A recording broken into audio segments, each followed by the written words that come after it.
그것은 뜨거운 불길 속에서 태어났다. 1600여 년 전 백제 장인의 숨결이 녹아있는 명검. 그리고 마침내 세상에 나와 강력하고 신성한 왕권의 상징이 되었던 신검. 7개 가지 달린 칼 칠지도. 그것은 베일에 쌓인 왕국, 고대 백제의 실체에 접근하는 통로다.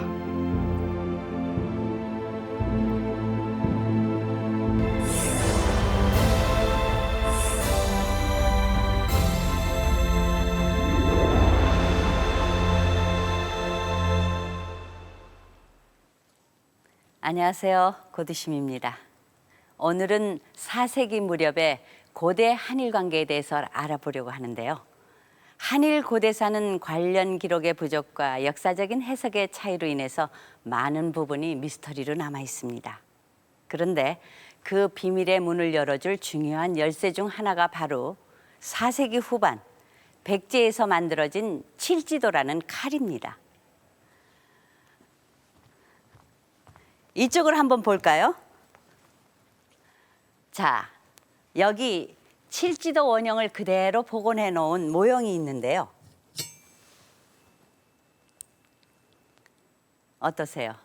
우선 칼 모양이 아주 특이하죠? 길이 75cm의 가운데 칼날을 축으로 마치 나뭇가지 같은 칼날이 좌우로 3개씩 솟아나 있습니다. 그리고 또 한 가지 눈에 띄는 것은 칼 표면에 새겨진 글자, 즉 명문들입니다. 이 칠지도에는 61자의 명문이 금상감으로 새겨져 있는데요. 바로 이것이 4세기 백제의 역사적 상황을 파악할 수 있는 비밀 코드입니다. 그렇다면 어떤 내용이 담겨져 있는지 좀 더 자세히 볼까요? 앞면부터 보면 제일 먼저 칠지도라는 칼의 이름이 눈에 들어옵니다. 7칠의 가지지, 7개의 날이 달린 모양에서 유래된 이름으로 보입니다.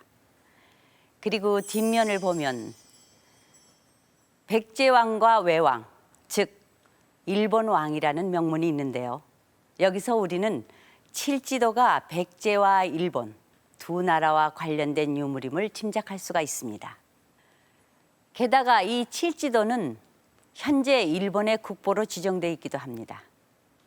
백제에서 만들어진 칼이 일본으로 건너가 국보의 반열에 오르기까지 그 속사정이 궁금하지 않을 수가 없는데요. 먼저 칠지도 실물이 보관되어 있는 일본으로 가보도록 하겠습니다.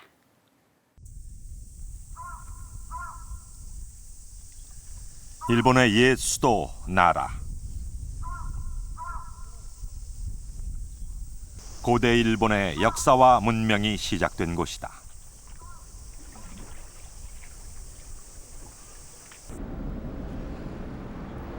백제의 칼 칠지도는 이곳 나라현 덴리시의 이소노카미 신궁에 보관돼 있다.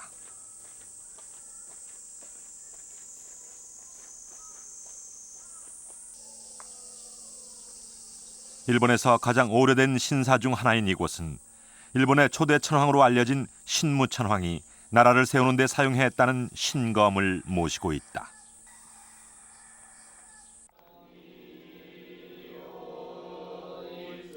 신궁의 하루는 이곳을 지키는 궁사들의 아침 예식으로 시작된다.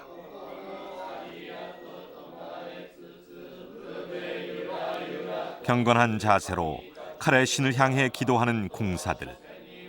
그들이 받들고 있는 것은 천황의 칼로 대변되는 일본 역사의 뿌리와 신성함 그 자체다.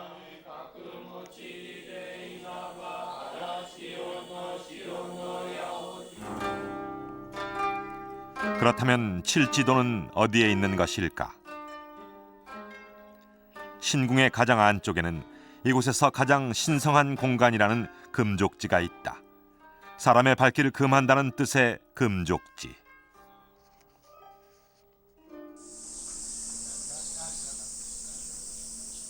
칠지도는 바로 이 금족지 안에 신고에 보관돼 있다. 천황의 신성한 창고라는 신고. 칠지도가 이렇게 각별한 대우를 받고 있는 이유는 무엇일까? 칠지도가 세상에 알려진 것은 간 마사토모라는 인물에 의해서다. 내무성 관리였던 그는 1873년 가을 이소노카미 신궁을 대표하는 대궁사로 부임한다.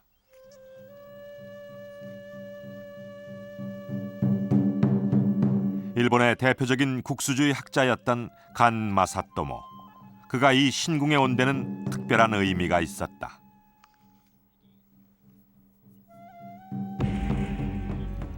당시 일본은 천황 중심의 중앙 집권제를 단행하면서 민족의 우월성 확보에 만전을 기하고 있었다.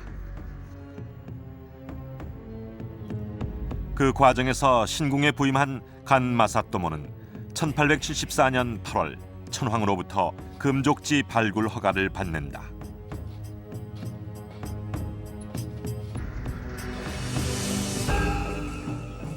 베일에 쌓여있던 금족지에서는 놀라운 유물들이 발견됐다.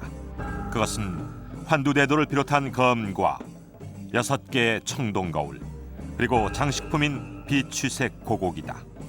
이것은 일본 천황가의 3종의 신기, 즉 3가지 신성한 보물이었던 것이다. 그러나 더욱 놀라운 사실이 간 마사토모를 기다리고 있었다.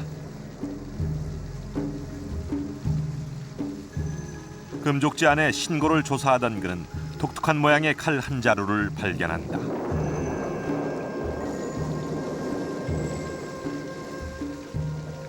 그것은 일본 전체를 떠들썩하게 한 일대 사건이었다. 그렇다면 그 이유는 무엇이었을까?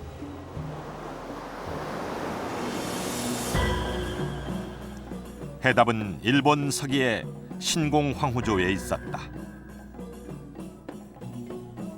일본의 14대 천황인 신공 황후는 신공 49년, 즉 서기 369년에 한반도로 건너가 가라 7국을 정벌하고 나아가 백제, 신라에까지 지배력을 행사했다는 이른바 임나 일본부설의 주역이다.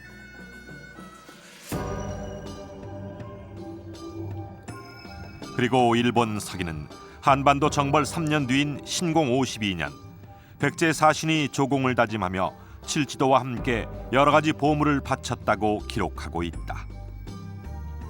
일본 서기의 칠지도와 이소노카미 신궁의 칠지도, 이 둘은 일본에 있어 같은 의미였던 것이다.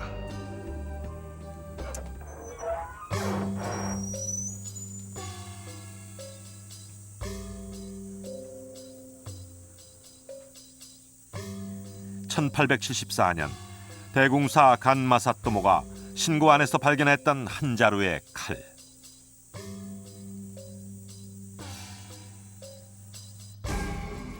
칠지도는 일본 서기의 한반도 정벌 신화를 실화로 만들어줄 결정적 증거였던 것이다.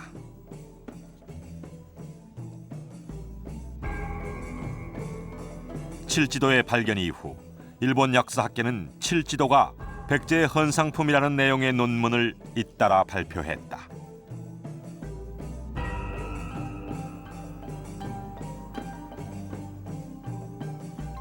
그 중에는 백제가 일본의 속국이었다는 설까지 등장할 정도였다.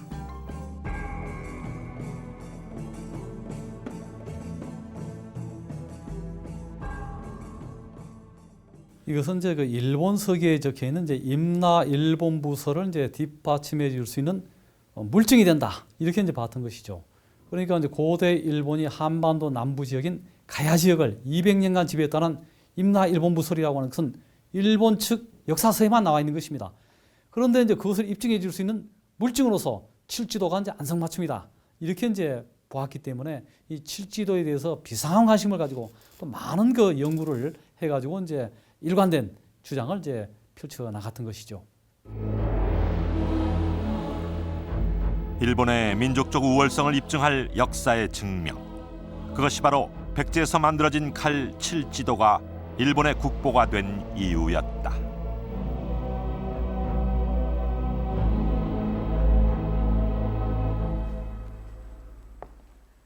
여기는 일본 이소노가미 신궁 신고입니다. 칠지도는 바로 이 신고 안에서 1600년이 넘는 세월 동안 일본 최고의 보물 중 하나로 보관돼 왔습니다. 그런데 이곳은 신궁을 지키는 궁사들조차도 함부로 들어갈 수 없을 정도로 출입이 엄격히 제한돼 있어서 취재진이 신궁을 찾아갔을 때도 그 문은 굳게 닫혀 있었습니다. 그래서 그동안 공개된 자료를 토대로 내부를 재현해 봤는데요. 안으로 한번 들어가 볼까요?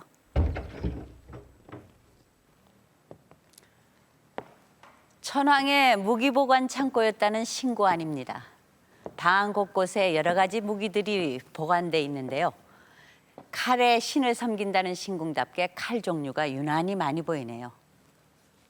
그중에서도 가장 눈에 띄는 것이 바로 이 칠지도입니다. 그런데 앞서 보셨다시피 그동안 일본 학계에서는 칠지도가 백제의 헌상품이었다는 학설이 무성했습니다. 그렇다면 칠지도는 일본의 주장대로 백제가 일본 왕에게 바친 헌상품이었을까요? 칠지도의 최초 발견자인 간마사토모는 민족주의적 성향이 짙은 미토 학파의 핵심 인물이었다. 그의 고향이자 미토 학파의 근원지인 미토시엔 칠지도에 대한 몇 가지 중요한 기록이 남아있다. 그중 하나가 그의 저서인 외래금기 문짝이. 칠지도의 발견 경위와 조사 내용을 쓴 이 책에는 발견 당시 칠도의 모습이 자세히 기록돼 있다. 75cm의 길이에 좌우로 6개의 가지가 있는 모양이 실제 3분의 1 크기로 그려져 있다. 그리고 칠지도의 명문을 발견하는 과정이 묘사돼 있다.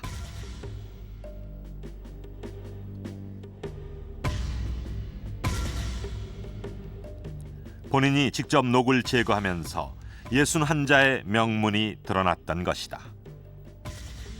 그러나 엄청난 양의 녹을 제거하면서 명문의 일부가 훼손돼 판독이 불가능해졌다.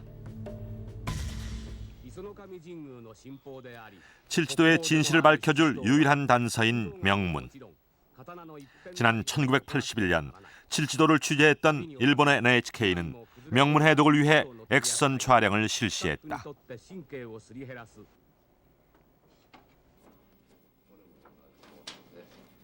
당시 촬영한 필름을 보관 중인 나라 국립문화재연구소. 칠지도를 보관하고 있는 이소노가미 신궁에서는 비공개 방침에 따라 복제품밖에 볼 수 없다. 현재로서는 이 필름이 명문의 원본을 확인할 수 있는 가장 정확한 자료인 셈이다.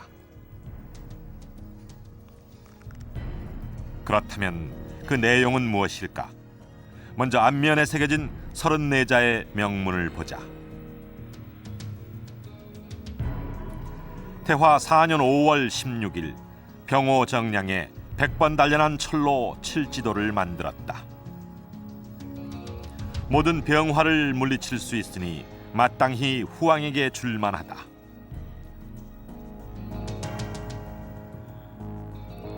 해석하는 학자에 따라 약간의 차이는 있지만 지금까지는 이것이 가장 지배적인 해석이다.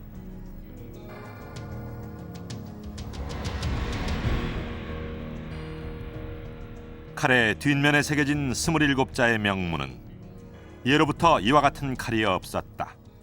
백제왕 치세에 왕의 명을 받들어 외왕 지를 위해 만들었으니 후세에 전하여 보여라 라고 해석된다. 백제왕이 칠지도를 만들어 외왕에게 주었음을 확인할 수 있는 대목이다.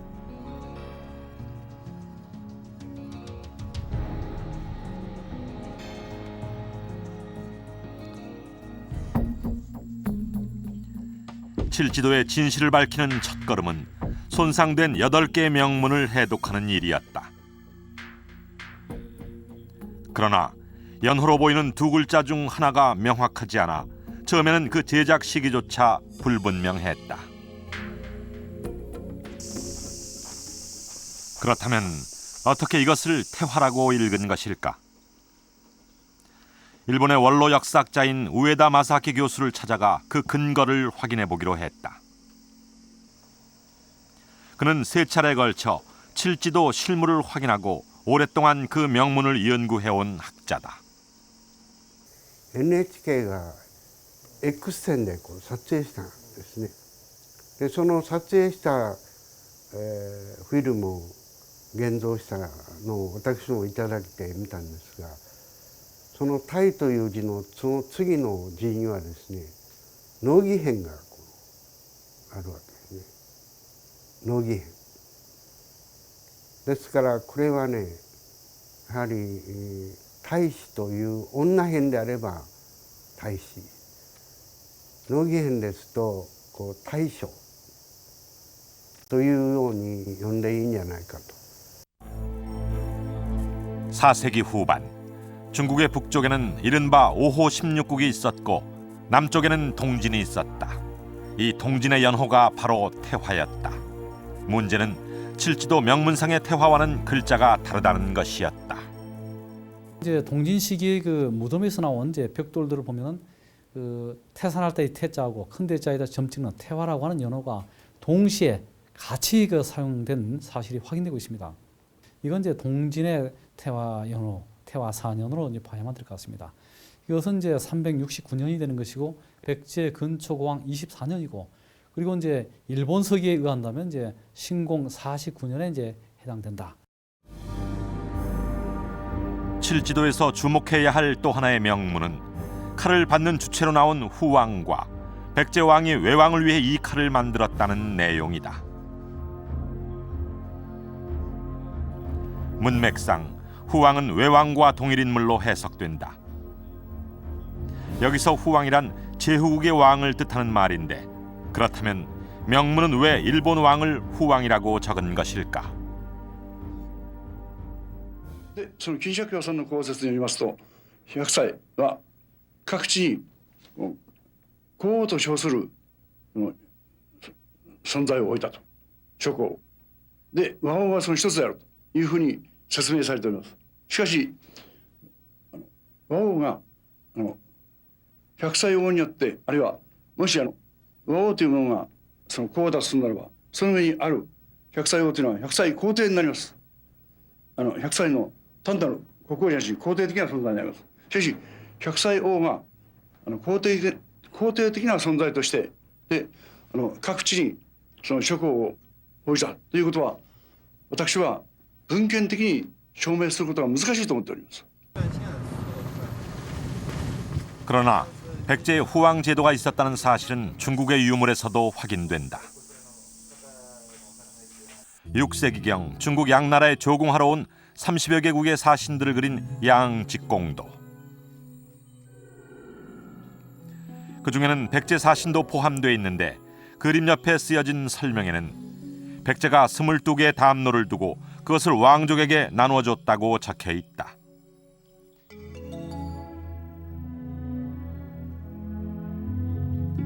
백제의 지방행정구역이었던 담노. 왕의 명령을 받아 담노를 다스린 통치자들은 제후, 즉 후왕의 성격을 띠었을 것이 분명하다. 후왕설을 뒷받침하는 또 하나의 근거는 중국의 남제서다. 백제는 4명의 공신들에게 메라왕, 벽중왕, 불중후, 면중후라는 자규를 내리는데 그것은 명백히 후왕이나 제후의 칭호다.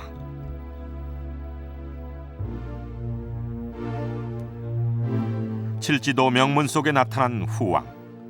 그것은 칠지도가 백제의 헌상품이라는 일본의 주장을 뒤엎는 결정적인 증거인 것이다. 백제와 일본의 상하 관계를 짐작할 수 있는 또 하나의 문구는 명문의 마지막에 등장하는 4글자다. 전시후세, 후세에 전하여 보이라는 이 문장의 의미는 과연 무엇일까? それはね、一番文章の最後にですね、後世に伝示せよと4字書いてあるんですね。後の世に伝示後世と。これはね、上のものが下のものに与えるですね、家業文書という文書の書き方なんですね。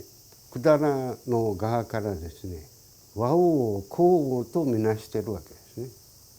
だから同じです、私の考えも。和王を皇后とみなしてあの刀を送っていると。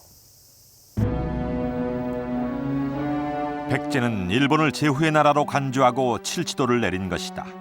그렇다면 칼을 하사한다는 것은 어떤 의미일까? 그 해답은 은나라 주왕이 화살과 도끼를 하사했다는 사기의 기록에서 찾아볼 수 있다. 고대 국가에서 무기는 왕이 신임의 표시로 내리는 대표적인 물품이었던 것이다. 이것은 이제 그 백제 왕의 권력 범위를 이제 확대시키려고 하는 그런 이제 정치적인 의도가 담겨 있다. 이렇게 봐야만 될 것 같습니다. 그 당시 이제 일본 열도 안에는 많은 이제 소국들이 활거하고 있는 분립되어 있는 그런 이제 상황이었던 것이죠. 이때 이제 백제 왕은 이제 야마토 지역의 이제 외 세력, 외의 수장에게 칠지도를 하사함으로써 그 지역에 대한 어떤 지배권을 인정해준다. 그런 차원에서 이제 하사한 것이 아니겠는가. 이렇게 이제 봐야만 될 것 같습니다. 1600여 년 전 백제에서 일본에 전해진 칼 칠지도. 그 안에 새겨진 61자의 명문은 칠지도가 임나 일본 부설의 증거가 아니라 일본 서기의 내용이 허구임을 말하고 있다.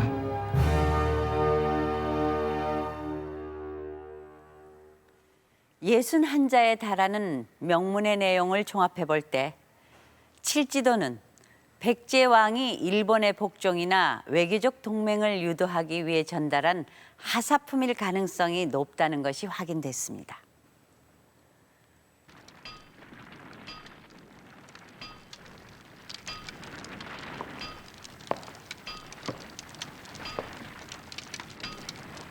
이곳은 김홍도의 풍속화를 바탕으로 재현한 고대의 대장간입니다. 가마 뒤쪽에서는 풀무질을 하고 있고 앞에서는 쇠를 단련하는 담금질이 한창이네요. 칼을 만드는 법은 크게 두 가지로 나뉘는데요. 여기를 보시는 것처럼 쇠에 불을 달군 다음에 두들겨서 연마하는 것을 단조라고 하고 미리 만든 틀에 쇳물을 부어서 만드는 것을 주조라고 합니다.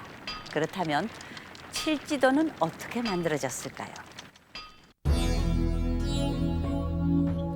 칠지도가 제작되기 3년 전 백제와 외는 처음으로 만난다. 일본 서기는 366년에 백제가 외의 사신을 초청해 비단과 활 등의 보물을 주었다고 기록하고 있다.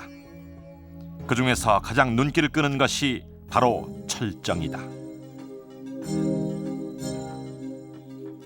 철정이란 각종 철기 제작의 재료가 되는 쇠덩이다. 고대 국가에서 철정은 화폐를 대신할 정도로 그 가치가 높은 물품이었고 양질의 철을 충분히 확보하는 것은 그 나라의 국력을 결정짓는 중요한 문제였다.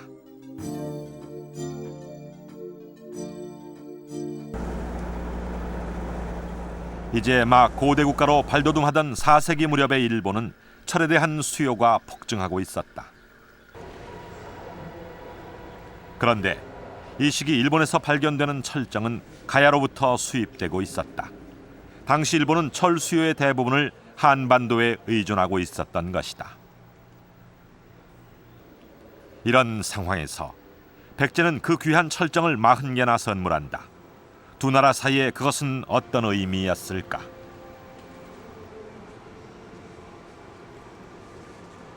일본에서는 그 4세기에는 아직 철을 생산할 수가 없었습니다. 따라서 고대 국가로 발전하면서 가장 중요한 것이 철이었습니다. 따라서 그 철을 한반도에서 수입할 수밖에 없었고 일본의 사신이 최초로 백제를 방문했을 때 철덩어리 40여 개를 주고 있고 또 372년도에 어떻든 사실 여부를 떠나서 그 좋은 철로 만든 그 칠지도를 주었다는 이런 기록이 있는 것으로 보아서 그 야마토 외는 막 가야 더 나아가서는 백제로부터 그 좋은 철을 수입하고 있었던 것이 아닌가 이렇게 생각이 됩니다. 백제가 일본에게 과시한 것은 철 원료의 우수성만은 아니다. 병호 정량 조백년철. 쇠를 단련하기에 가장 좋은 시기를 택해 100번 단련한 철로 칠지도를 만든다. 이 명문은 당시 백제의 철기 제조 기술의 우수성을 말하고 있는 것이다. 우리는 그 제작 기술을 확인해 보기 위해 칠지도를 실물 그대로 재현해 보기로 했다. 명문에서 알 수 있듯이 칠지도는 불에 달군 쇠를 두들겨 만드는 단조 방식으로 제작됐다. 단조식으로 칼을 만들기 위해서는 고르게 편 쇠를 반으로 접은 뒤 다시 두들겨 펴는 작업을 수없이 반복해야 한다.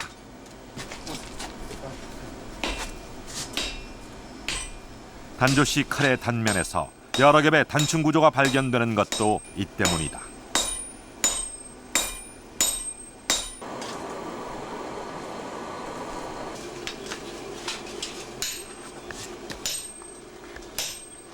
칼날이 7개나 달려있는 칠지도를 이렇게 일일이 두들겨 만들기란 보통의 기술과 노력으로는 불가능했을 것이다.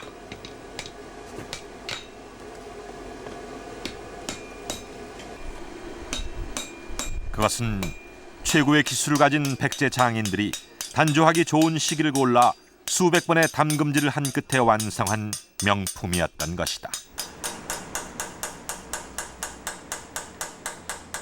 백제의 우수한 기술력은 칠지도 표면에 새겨진 61자의 금상감 명문에서도 잘 드러난다.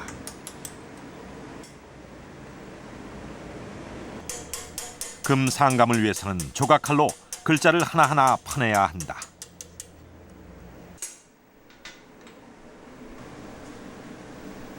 그런 다음 글자 모양에 맞춰 가느다란 금실을 끼워 넣는다. 가늘게 파여진 글자 안에 금실을 고정시키는 작업은 고도의 기술과 노력을 요하는 일이다.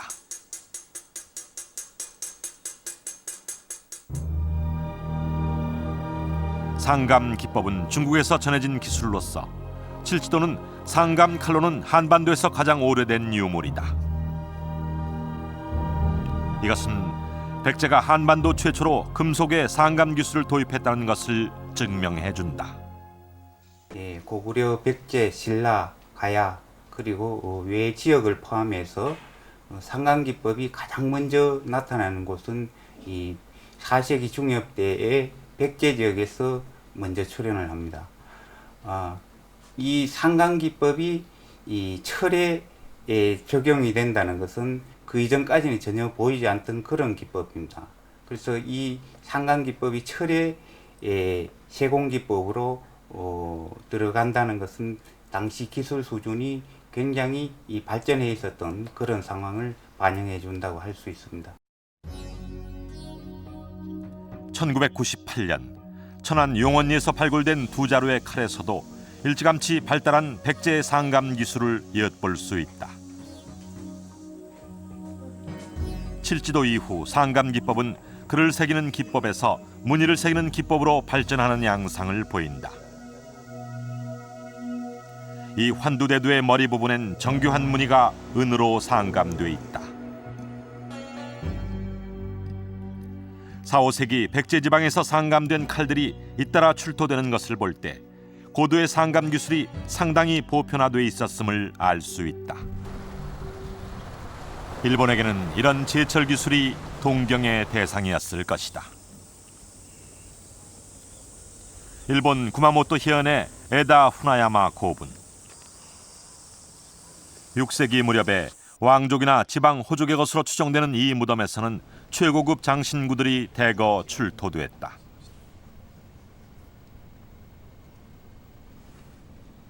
그중 하나가 바로 이 금동 신발이다. 그런데 이것과 똑같은 유물이 백제 유적에서도 발견된다. 무령왕릉에서 출토된 금동 신발이 그것이다. 서로 다른 지역에서 만들어졌다고는 믿기 어려울 정도로 닮아있는 두 개의 유물. 에다 후나야마 고분에서 발굴된 금동 관모 역시 전북 익산 익점리에서 출토된 것과 똑같은 모양이다. 이것은 무엇을 의미하는 것일까? ちょうどこの頃に一応朝鮮半島経由でいろいろもたらされてきてます。その中でその漢方類ですね、それから耳飾り、それからここには展示してませんけど帯金具、それから靴ですね、そういったものが朝鮮半島で出ている百済のものと大変よく似ている、そういうことからこの船山古墳の被葬者がその百済と非常に強い関係があったんではないかというふうに考えられているわけですね。 백제에서 들어온 것은 고급 장식품만이 아니었다. 6세기 초 일본에서 제작된 것으로 추정되는 이 칼에는 물고기와 새의 문양이 은상감으로 새겨져 있다. 그런데 칠지도가 전해진 4세기 후반까지도 일본에는 이런 상감 칼이 없었다. 그렇다면 일본은 어떻게 상감 기술을 확보한 것일까? 칼등에 새겨진 75자의 명문에는 이 글을 쓴 사람이 장안이라고 기록돼 있다. 그런데 학계에서는 장안은 백제계 도래인으로 보고 있다. 이 상감 기법이 한반도에 들어온 다음에는 백제 지역에서 먼저 수용이 되고, 그리고 가야, 외 이런 루트를 통해서 이 상감 기법이 점차 확대 전파되어 나가는 그런 걸로 생각이 되고 있습니다. 그 예는 이 칠지도 이외에 일본 구마모토 현에서 조사된 5세기 말의 고분인 에다 후나야마 고분의 상감 명문 중에 장안이라는 백제계 도래인의 이름이 적혀 있는 것을 보더라도 그것을 증명해주고 있다고 할 수가 있습니다. 서기 369년 백제 왕이 일본에 하사한 칼 칠지도. 그것은 백제에게는 일본에 대한 영향력 강화의 산물이었으며 일본에게는 백제 문화 전수에 대한 일종의 외교적 약속이었다.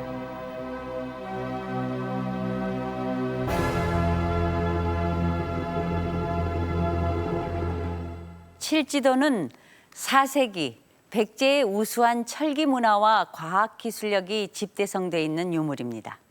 그런데 일본을 제후의 나라로 표현한 칠지도의 명문처럼 뚜렷한 상하 관계가 성립되기 위해서는 우수한 문화 기술력 외에도 반드시 갖춰야 할 것이 있습니다. 그것은 바로 강력한 군사력인데요. 이것은 4세기 초의 동아시아 지도입니다. 당시 평안남도와 황해도 지역에 낙랑과 대방이라는 이른바 한사군이 있었는데요. 이 한사군은 정치적으로 한반도 국가들을 견제하는 한편 경제적으로는 중국의 선진 문물을 전파시키는 교역의 중심지가 되기도 했습니다. 그런데 서기 313년 이후 한사군은 고구려의 공격으로 한반도에서 완전히 철수하게 됩니다. 군사적 완충지대 역할을 했던 한사군의 철수. 이로써 고구려와 백제의 충돌은 불가피한 상황이 되는데요. 당시 고구려는 지속적인 남진 정책을 펼치고 있는 때여서 백제로서는 더욱 커다란 위협을 느낄 수밖에 없었을 것입니다. 그렇다면 백제는 어떻게 이런 위기를 뚫고 일본 왕을 후왕으로 지칭할 정도로 강력한 국가를 만들 수 있었을까요? 백제의 돌무덤이 남아있는 석촌동 고분군. 이 중에 백제 최대 돌무덤인 석촌동 3호분이 있다. 한변의 길이가 50m에 달하는 거대한 장방형 고분. 학계에서는 이 고분의 주인을 근초고왕으로 추정하고 있다.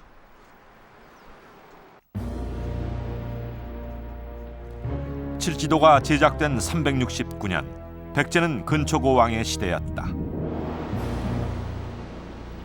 삼국사기는 그를 체격이 크고 원대한 식견을 가진 왕으로 기록하고 있다. 또한 백제 최고의 정복 군주로 알려져 있다.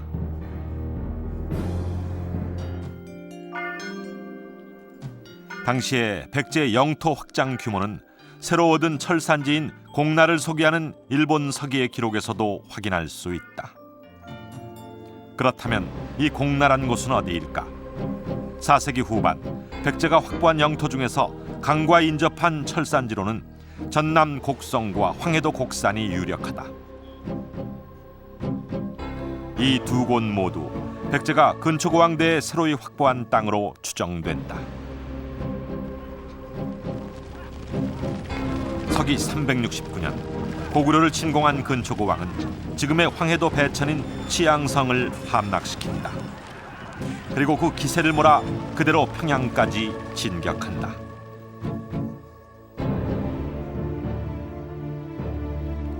삼국사기는 371년 근초고왕이 3만 병사를 이끌고 평양성을 공격했으며 그 결과 고구려 왕 사유, 즉 고국원왕을 전사시켰다고 기록하고 있다. 당시 근초고왕은 남쪽으로도 눈길을 돌렸는데 4세기 백제의 남진 정책과 그 성과를 엿볼 수 있는 유적이 전북 김제에 남아있다. 김제 벽골제. 우리나라에서 가장 오래된 저수지 뚝인 이곳은 백제 비류왕 27년, 즉 서기 330년에 축조됐다. 높이 5.5m에 달하는 수문의 기둥은 벽골제가 엄청난 양의 물을 관리하고 있었음을 말해준다. 지금 수문석주의 상부 두부라고 할 수 있는 저 부분에 도르래 장치, 그러니까 저희가 쉽게 말할 땐 도르래 장치를 끼워서 그걸 통해서 저 판로를 들고 내려서 방수량을 조절했다고 추정하고 있어요. 현재 남아있는 벽골제의 둘레는 약 3km로 축조 당시 연인원 3만여 명이 동원됐을 것으로 추정하고 있다. 이것은 당시 백제 중앙정부가 강력한 왕권 하에 대규모 인력관리 체계를 갖추고 있었음을 의미한다. 거대한 이제 저수 시설이라고 하는 것은 이제 몇몇 개인의 힘만 가지고 되는 것이 아니고 엄청나게 많은 노동력이 징발돼야만 되는 것이고요. 그리고 수학과 역학의 원리를 기반으로 한 토목 기술이 갖춰져야만 이제 가능한 관계 시설이 되는 것입니다. 이러한 거대한 관계 시설을 백제 중앙 권력이 중요한 어떤 평야지대, 농경지대에 이제 구축함으로써 그 지역에서 확보된 농경지에 대한 직접적인 장악이랄까 이런 것이 이루어지게 되고, 국내 최대 곡창지대인 김제 평야의 장악. 그것은 백제가 근초고왕 시대 이전에 이미 이 지역까지 영토를 확대했다는 증거다. 그리고 그 뒤를 이은 근초고왕은 북으로는 황해도, 남으로는 마한과 가야까지 그 영향력을 확대시킨다. 그런데 일본 서기는 이때 한반도 상황을 전혀 다르게 묘사하고 있다. 백제의 영토 확장 전쟁이 한창이던 369년, 일본이 한반도 남부를 평정하고 지금의 해남인 친미다레를 백제에게 주었다는 것이다. 그렇다면 당시 일본에는 그럴 만한 능력이 있었을까? 고대 국가에서 강력한 왕권은 거대 고분으로 표현된다. 일본에서도 고대 국가 형성 시기인 4세기 후반부터 인덕천왕 능과 같은 거대 고분이 축조됐다. 전방 후원분의 특징은 장식용 토기가 대량으로 출토된다는 것인데 그 엄청난 양에서 수장자의 권력을 짐작할 수 있다. 대규모 인력을 동원해서 만든 왕의 무덤. 그러나 일본이 한반도 남부를 평정했다는 4세기 후반의 거대 고분은 지금의 오사카 일대를 포함하는 서일본 지역에서만 발견될 뿐 다른 지역에서는 보이지 않는다. 大体、4世紀の後半はですね、奈良県の大和盆地ですね、奈良盆地とも言いますが、奈良盆地の東南部に王権の中心拠点があってですね、4世紀の段階にはですね、まだ東日本には勢力は及んでいません。 한편 일본 서기는 한반도 정벌의 주역 중 하나로 목나근자라는 장군을 들고 있다. 그렇다면 이 목나근자라는 인물은 과연 누구인가? 5세기 후반 백제는 건국 이래 최대 위기를 맞는다. 475년 백제는 고구려 장수왕의 공격을 받아 수도 한성이 함락되고 계로왕이 전사기에 이른다. 그 뒤를 이은 문주왕은 수도를 지금의 공주인 웅진으로 옮긴다. 삼국사기는 당시 백제의 웅진 천도를 주도한 인물로 목현만치를 거론하고 있는데 목씨는 백제의 유력 가문 8개 중 하나이다. 그리고 목현만치는 목나근자의 아들로 학계는 보고 있다. 다시 일본 서기를 보면 목나근자는 그 성은 알지 못하나 백제의 장수라고 기록하고 있다. 그 목나곤자는 그 일본 서기에도 보면은 그 분주의 백제 장군이라고 이렇게 분명히 써 있습니다. 그리고 목나 또는 목시는 백제에는 있는데 일본에는 없습니다. 그 다음에 또 하나는 일본 서기에도 목나곤자의 아들이 목만지라고 나오는데 이 목만지는 우리 삼국사기 475년 그 한성이 몰락하는 데 보면은 그 계로왕이 죽고 문주왕을 데리고 공주로 남천한 유력한 인물로 나오고 있습니다. 다시 말씀드리면 목나곤자의 아들이 백제 사람이라는 것이 백제 기록에도 나온다는 겁니다. 그런 면에서도 목나곤자는 백제 사람이 명백하다. 일본 서기의 모순된 논리는 방향 기록에서도 드러난다. 369년 한반도 남부 정벌 과정에서 백제에게 주었다는 친미다레를 남쪽의 오랑캐라는 뜻의 남만으로 기록하고 있는 것이다.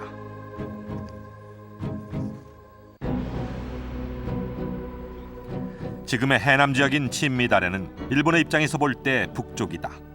남만이라는 위치 설정은 수도가 한성에 있는 백제의 입장에서 볼 때 맞는 표현인 것이다. 이것은 백제의 역사를 마치 일본의 것처럼 서술한 데서 비롯된 모순이다.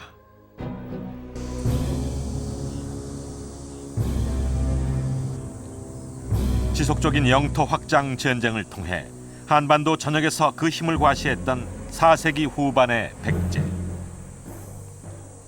당시 백제의 자신감은 369년 고구려와 치른 치양성 전투 직후의 열병식에서 근초고 왕이 황색 깃발을 사용했다는 기록에서도 확인할 수 있다. 그렇다면 황색은 무슨 의미인가? 이 황색이라고 하는 것은 이제 황제를 가리키는 이제 색깔이 되겠습니다. 그리고 이제 음양오행설에서는 중앙을 가리키는 그런 이제 색깔이 되는 것이죠. 이것은 이제 백제가 369년 시점, 이때는 이제 고구려하고 싸워서 이제 승리를 구가하는 강성하던 국력과 군사력을 자랑하던 시기입니다. 이때 황색 깃발을 이제 나부겠다고 하는 것은 백제가 이 세상의 중심에 자리 잡고 있다라고 하는 중원의식, 그리고 이제 천하간 황제 의식이 이제 확립됐다는 것을 단적으로 말해주고 있다. 이렇게 이제 봐야만 될 것 같습니다. 황색 깃발로서 스스로 세상의 중심임을 전명한 백제. 그 초의 선두에 서서 백제 최대 전성기를 이끌어낸 근초고 왕은 4세기를 통틀어 가장 진취적인 군주였다.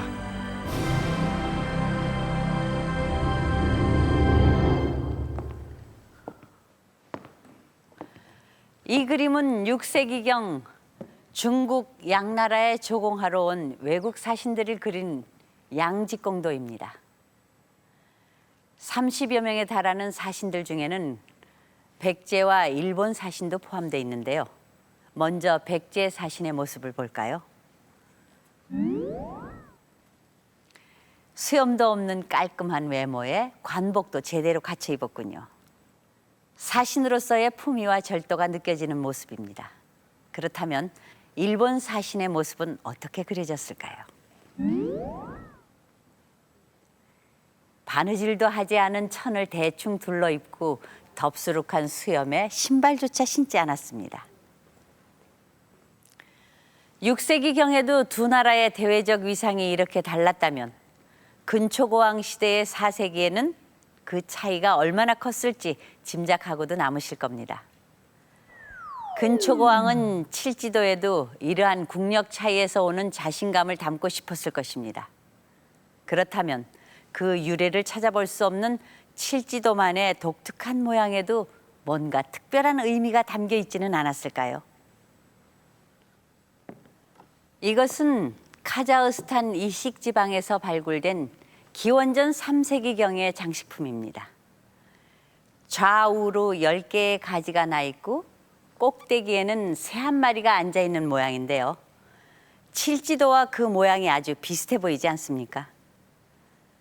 이런 형태는 나무가 하늘로 올라가는 사다리, 즉 신과 인간을 연결시켜주는 매개체라고 믿었던 이 지역의 토착 신앙에서 비롯된 것인데요. 시베리아나 중앙아시아 지역에서는 이런 식의 종교적 유물이 많이 발견되고 있습니다. 자, 그럼 유물 한 점을 더 보도록 하죠. 시베리아 초원지대에 거주했던 고대 스키타이인의 장대 투겁입니다. 신의 대리인 역할을 했던 제사장의 지팡이 위에 꽂던 장식품인데요. 이 장대 투겁 역시 나뭇가지 위에 새가 앉아있는 형상을 하고 있습니다. 이렇게 나무를 신과의 소통 도구로 여기는 수목신앙은 한반도에도 영향을 미쳤는데요. 그 대표적인 증거가 바로 신라의 금관입니다. 왕의 상징인 금관에 나무 형태를 도입함으로써 왕권의 신성함을 강조했던 것이죠.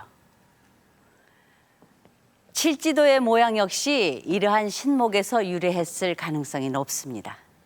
7개의 가지 달린 칼, 칠지도. 그것은 하늘의 대변자로서 백제왕이 지니는 절대적인 권위의 상징이자 백제가 세계의 중심이라는 천하간의 표현이었던 것입니다. 그렇다면 백제의 이러한 자신감은 과연 어디에서 비롯된 것일까요? 3세기까지 한반도와 일본은 낙랑과 대방, 즉 한반도 중부에 있던 한사군을 통해 중국의 선진 문물을 입수하고 있었다. 그러나 4세기 초 고구려에 의해 한사군이 축출되면서 중국 문물의 입수 경로는 일시에 붕괴된다. 3세기까지만 하더라도 이제 고대 동아시아의 교역에서 가장 중심적인 역할을 한 세력은 낙랑 대방 지역의 세력, 그리고 이제 김해의 이제 구야국, 이러한 루트겠죠. 그 루트를 통해서 물건과 사람과 기술이 이제 오고 가면서 중국과 한반도와 일본 열도가 서로 이제 이렇게 활발한 물류의 어떤 체계를 맺게 되는데, 313년에 그 낙랑 대방이 이제 한반도에서 축출된 이후에는 그 역할을 누가 맡을 것이냐, 결국 그 역할은 한반도의 최강자가 누가 될 것이냐, 이런 의미죠. 교역망의 해체는 가야와 외를 비롯한 동아시아의 각국에 선진 문물의 수입 중단이라는 심각한 충격을 가져왔다. 그런데 4세기 중반 이후 한반도에 최고급 중국 물품들이 잇따라 나타나기 시작한다. 4세기 백제 동쪽 경계에 해당하는 원주 법천예산, 금귀거리와 같은 최고급 장식품은 물론 세발 달린 소신, 청동 초두 등이 나온 것이다. 대방군 철수로 중국 문물 입수 경로가 차단됐던 당시 상황으로는 쉽게 납득이 가지 않는 일이다.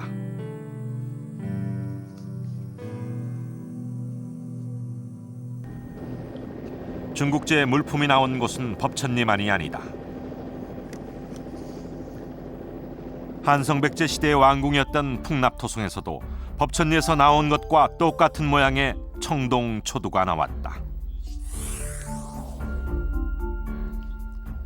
둘 다 중국의 동진제 초두와 동일한 것이었다. 한편 천안 용원리 유적에서는 중국제 물품이 확실한 또 다른 유물이 발굴됐다.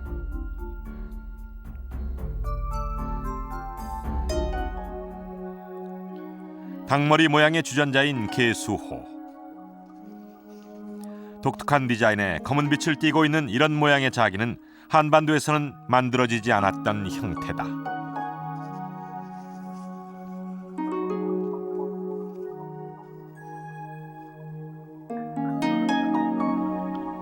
그런데 이 개수호와 모양은 물론 색깔까지 똑같은 주전자가 중국의 남경 시립박물관에 보관돼 있다. 용원리의 개수호가 중국제 수입품이라는 확실한 증거가 나타난 셈이다. 4세기 중반 이후 백제 곳곳에서 발견된 중국산 자기와 초두들. 이것은 백제가 대방군을 대신해 동북아 교역망을 복구했다는 것을 의미하는 것이 아닐까. 일단은 이제 이러한 물건들을 백제로 수입한 그 주체는 각각의 지방 세력이기보다는 백제 중앙 세력일 가능성이 높습니다. 백제 중앙 세력이 일괄적으로 중국의 유물들을 일단 수입을 하고 그 유물들을 어떠한 목적을 가지고 각지의 지방 세력에게 나누어 준 것으로 보는 것이죠. 이제 그랬을 때 중앙 세력과 지방 세력은 그 물건을 매개로 해서 모종의 관계를 맺게 됩니다. 아직은 이제 이 백제의 그 정치 지배 구조가 이렇게 엄격한 것이 아니기 때문에 중앙과 지방은 이러한 물건을 통해서 느슨하나마 상하 관계를 맺게 되는 것이고요. 그렇다면 백제는 어떻게 동북아 교역망을 복구할 수 있었을까? 삼국사기에 보면 책계왕 때 대방의 왕녀를 왕비로 삼는 기록이 나온다. 즉 백제와 대방은 전통적 우호 관계에 있었던 것이다. 실제로 대방군의 멸망 후 그 유민들 중 상당수가 백제로 넘어온다. 바로 이들이 이후 대중국 교역의 다리 역할을 했던 것이다. 이 한강 하류역이라는 조건 자체가 동아시아의 어떤 해상 교역에서 빼놓을 수 없는 그런 중요한 그런 지역이 되겠고요. 그와 함께 저는 이제 그 낭랑대방이 퇴축, 즉 한반도에서 쫓겨난 이후에 그 지역의 주민들 중에 많은 숫자가 백제 지역으로 들어온 것이 아니냐 이렇게 생각을 하고 있습니다. 이제 이 사람들이 가지고 있는 어떤 고급의 어떤 학문이라든지 기술, 그리고 중국과의 어떤 외교에서의 외교의 어떤 유능한 그런 그 능력들, 이런 것들이 백제가 중국과 활발한 교류를 또 추진하는데 또 큰 도움이 된 것이 아닌가. 대방 유민의 흡수와 근초고왕대의 영토 확장으로 백제는 4세기 후반 동북아 교역망의 중심으로 떠오른 것이다.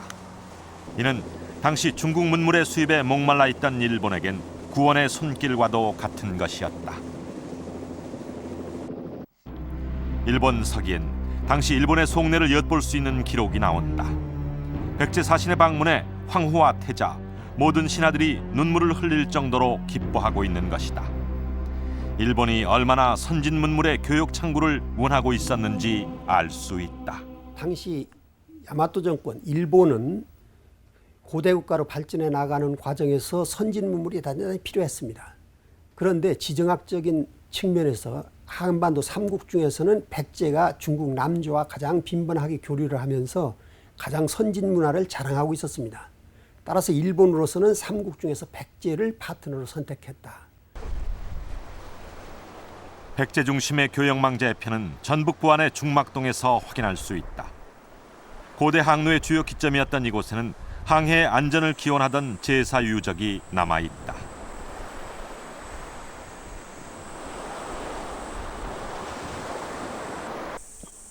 지금까지도 수성당이라는 제사를 올리는 당집이 남아있다.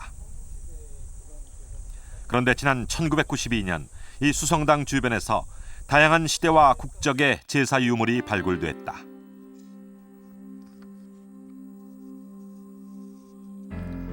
중막동 유적에서 가장 먼저 나타나는 유물은 4세기의 백제톡이다.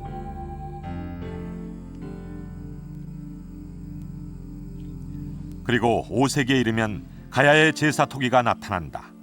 중국 문물을 얻기 위해 백제로 가던 중 이곳에 정박했던 것으로 보인다. 돌칼과 돌창 등 전형적인 일본의 제사 유물인 석재 모조품이 나온 것도 같은 이유에서였을 것이다. 중막동 유적이 어떤 제사적인 기능을 담당하고 있는 중추적인 시기는 5세기와 6세기대라고 이제 말할 수가 있겠습니다. 특히 그 시기에 외와 가야의 유물들이 다량으로 출토가 되는 그 점으로 미루어 보아서 그 당시에 백제와 주변국의 어떤 그 문화적인 교류, 해상 루트를 통한 그런 교류가 활발하게 진행이 이루어졌다는 것을 짐작할 수가 있겠습니다. 4세기 후반 근초고왕 시대, 백제는 역사상 가장 넓은 영토를 확보했을 뿐 아니라 중국, 백제, 일본을 잇는 삼각교역의 중심지였다.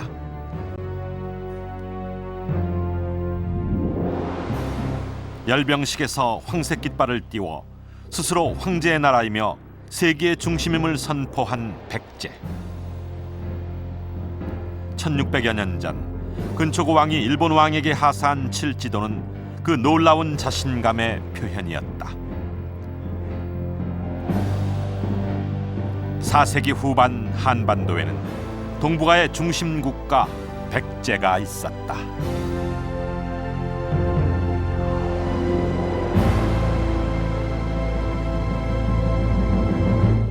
이 거대한 돌무덤은 백제 근초고왕의 무덤으로 추정되는 석촌동 3호분입니다. 4세기 후반의 백제는 근초고왕을 중심으로 국력과 외교력을 끊임없이 신장시켰고 그 결과 최고의 전성기를 이끌어낼 수 있었습니다. 그리고 그 중심에는 오늘 이야기의 주인공인 칠지도가 있었습니다.